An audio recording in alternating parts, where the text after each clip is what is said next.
आज की देश और दुनिया की सिलेक्टेड काम की और महत्वपूर्ण 25 बड़ी खबरों को सिर्फ 5 मिनट में। तो अभी तक अगर आपने इस वीडियो को लाइक नहीं किया है तो जल्दी से लाइक कर दीजिए।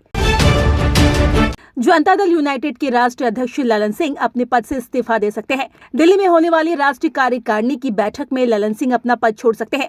सूत्रों की माने तो नीतीश कुमार एक बार फिर पार्टी अध्यक्ष की जिम्मेदारी अपने पास रखेंगे।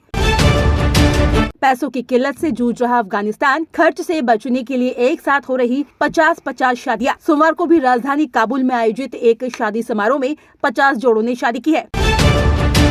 अरविंद नसरुल्लाह दोनों की पत्नी हूँ, मीडिया से बातचीत में बोली अंजू। बातचीत के दौरान उन्होंने अरविंद और नसरुल्लाह दोनों को अपना पति बताया। कहा कि मैं दोनों की बीवी हूँ, लेकिन रहूंगी उसी के साथ जिससे मैंने दिल से शादी की है, यानी नसरुल्लाह।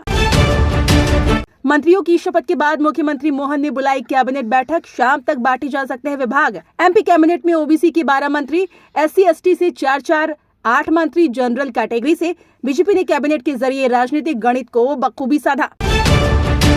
सऊदी अरब ने सोमवार को घोषणा की है कि हज 2024 के लिए हाजी का आधिकारिक पंजीकरण प्रक्रिया शुरू कर दी गई है। दुनिया भर के मुसलमान नुसुक हज वेबसाइट या ऐप के माध्यम से हज 2024 के लिए रजिस्ट्रेशन कर सकते हैं।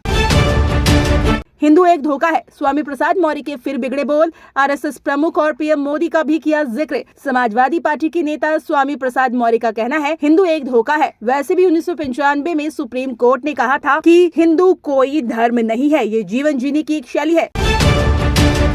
साल के पहले महीने में अलग अलग राज्यों व शहरों में कुल 16 दिन बैंक बंद रहेंगे। जनवरी में 4 रविवार और दूसरा और चौथी शनिवार के अलावा 10 दिन अलग अलग जगहों पर बैंकों में कामकाज नहीं होगा। फिर 63,000 के पार निकला सोना चांदी। 225 रुपए सस्ती होकर 74,693 रुपए पर आई। वहीं 18 कैरेट सोने का भाव 47,273 रुपए प्रति 10 ग्राम हो गया है। LIC हाउसिंग फाइनेंस में अप्रेंटिस के 250 पदों पर निकली भर्ती। ग्रेजुएट्स को मौका एग्जाम से सिलेक्शन। इस भर्ती के लिए नोटिफिकेशन जारी कर आवेदन प्रक्रिया शुरू कर दी गई है। उम्मीदवार ऑफिशियल वेबसाइट www.lichousing.com पर जाकर आवेदन कर सकते हैं। 4 लाख नियोजित शिक्षकों के लिए खुशखबरी। नीतीश कैबिनेट से मिला न्यू ईयर गिफ्ट, बनेंगे राज्यकर्मी। पिछले 24 घंटों में देश में कोरोना से 3 मौतें, 412 नए केस मिले। केरल कर्नाटक में तेजी से फैल रहा संक्रमण। इसी के साथ एक्टिव केस की संख्या 4170 हो गई है। 2024 के लिए बीजेपी ने बनाया प्लान। 19 पॉइंट्स में छिपा है जीत का फॉर्मूला। तैयार होगा रिवर्स टाइम टेबल। लोकसभा चुनाव के लिहाज से बीजेपी राज्य पूरे देश में मैराथन बैठकें करेंगी। इसकी शुरुआत केंद्रीय गृह मंत्री अमित शाह और पार्टी अध्यक्ष JP नड्डा ने बंगाल से की है।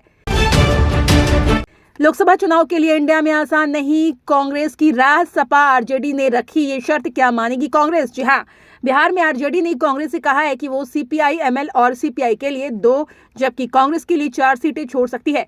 यूपी में सपा ने कहा कि वो कांग्रेस को सिर्फ 8 सीट दे सकती है। लद्दाख में भूकंप के झटकों से कांपी धरती। रिएक्टर स्केल पर 405 मापी गई तीव्रता। लद्दाख में मंगलवार सुबह 4.5 तीव्रता का भूकंप आया। हालांकि भूकंप की वजह से किसी के भी हताहत होने की खबर नहीं है।